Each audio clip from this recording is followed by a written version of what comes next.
बच्चे ना बहुत बोर हो जाते हैं और समझ नहीं आता क्या करें।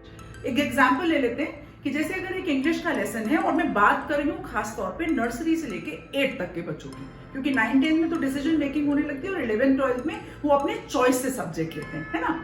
तो अब जब ये बच्चे हैं, इनका एक लेसन बनता है। लेसन बनने के बाद उससे रिलेटेड क्वेश्चन एंड आंसर्स होते हैं या जो भी रिलेटेड एक्टिविटीज हैं, उसके बाद वैल्यू एडेड क्वेश्चंस, उसके बाद हायर ऑर्डर थिंकिंग क्वेश्चंस। और अब जब से स्किल्स की बात होने लगी है तो उसी लेसन में जो बुक मेकर्स हैं वो स्किल्स भी डाल रहे हैं। देखिए, मैं नथिंग अगेंस्ट, अच्छा ही कर रहे हैं, लेकिन आप बच्चे के नजरिए से सोचिए, क्योंकि ये सारी चीजें हम किसके लिए कर रहे हैं? बच्चे के लिए।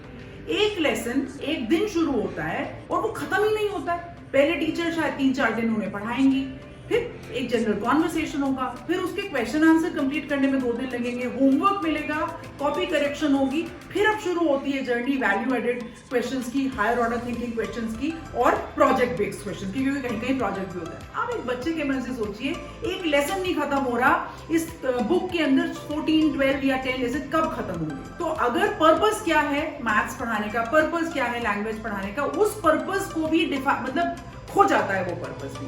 ना बच्चे को मैथ समझ में आई, ना इंग्लिश समझ में आई, ना स्किल समझ में आई।